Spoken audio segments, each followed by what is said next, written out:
আসসালামু আলাইকুম my dear students. আজকে আমরা সাধারণ অন্তরক সমীকরণের ব্যতিক্রমী সমাধান বা অড বা সিঙ্গুলার সলিউশন এই চ্যাপ্টারের একটা কোশ্চেন সমাধান করব। তোমরা কোশ্চেনটা দেখতে পাচ্ছ। এখানে আমাদেরকে সাধারণ এবং ব্যতিক্রমী সমাধান দুটাই নির্ণয় করতে বলছে। এটা কিন্তু অনার্সে 2011-2009 আসছে। সো এটা করলে ইনশাআল্লাহ তুমি ব্যতিক্রমী সমাধানের আরো একটা প্রবলেম সলভ দেখতে পাবা। এর আগেও আমি বেশ কয়েকটা প্রবলেম সলভ করছি এই টপিকের উপর। মাই ডিয়ার স্টুডেন্টস, প্রথমে আমরা শুরু করে দিই এই ইকুয়েশনটা তুলে y px minus px minus, আচ্ছা এই কালিতে মনে একটু প্রবলেম হচ্ছে। y px minus p square এটা দেওয়া ছিল আমাদেরকে। এখন আমরা এখানে x এর সাপেক্ষে অন্তরীকরণ করব। তাহলে তুমি লেখো x এর সাপেক্ষে অন্তরীকরণ করে পাই, অন্তরীকরণ করে পাই এর কথাটা লিখবা, ঠিক আছে? এখন দেখো x এর সাপেক্ষে y কে অন্তরীকরণ করলে এটা হয় হচ্ছে dy বাই dx। আচ্ছা আমি একটু p এর পরিচয়টা দিয়ে দেই, তোমাদের জানা থাকা উচিত। এখানে এই p জিনিসটা হচ্ছে আসলে dy বাই dx, বুঝতে পারছো? এই p মানে হচ্ছে dy বাই dx। তার মানে p হচ্ছে নিজেই x এবং y এর উপর ডিপেন্ডেন্ট, ঠিক আছে?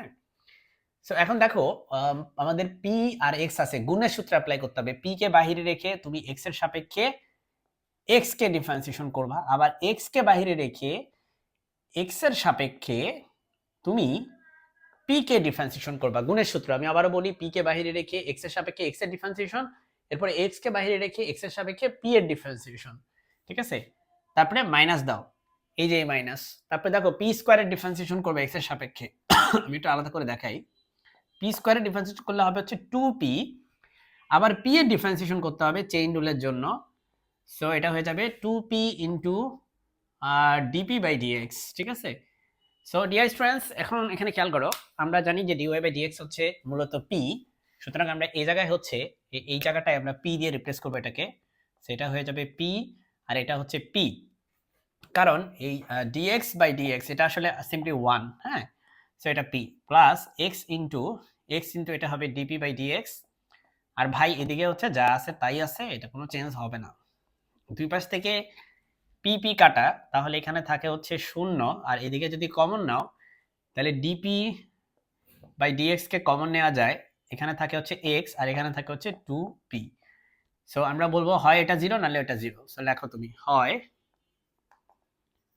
dp বাই dx হচ্ছে 0, অথবা x minus 2p equal to হচ্ছে 0। এখান থেকে বলা যায় যে p হচ্ছে ইকুয়াল টু c, যেখানে c একটা কনস্ট্যান্ট, ঠিক আছে, একটা ধ্রুবক। আর এখান থেকে বলা যায় যে p ইকুয়াল টু হচ্ছে x বাই 2। সো তুমি যদি আমাকে জিজ্ঞেস করো স্যার এটা কিভাবে বুঝলেন, কারণ দেখো p যদি একটা কনস্ট্যান্ট হয়, কনস্ট্যান্টকে ডিফারেন্সিয়েশন করলে কি হয় দেখো তো, x এর সাপেক্ষে যদি ডিফারেন্সিয়েশন করো কনস্ট্যান্টের ডিফারেন্সিয়েশন হয় 0। তার মানে এটা ইকুয়াল টু এটা লেখা যায়, আবার এটা ইকুয়াল টু এটা লেখা যায়, একই কথা, ঠিক আছে? এগুলো তোমরা জানো, আমি জানি। এখন আমরা সাধারণ সমাধান বের করতে হলে এই জিনিসটাকে আমরা 1 নম্বর ইকুয়েশনে বসিয়ে দিব, আর যদি ব্যতিক্রমী সমাধান বের করতে হয় তাহলে এই জিনিসটাকে এখানে বসিয়ে দিব। তো চলো আমরা সাধারণ সমাধান আগে বের করি। 1 নং হতে দেখো 1 নং হতে আমরা জানি যে y ইকুয়াল টু হচ্ছে px minus p square. So p এর জায়গায় আমরা c বসাবো। সো y ইকুয়াল টু হবে হচ্ছে cx মাইনাস c স্কয়ার। এটাই হচ্ছে আমাদের সাধারণ সমাধান, এটি সাধারণ সমাধান, ওকে? এখন আমরা বের করব হচ্ছে অসাধারণ সমাধান, মানে ব্যতিক্রমী সমাধান।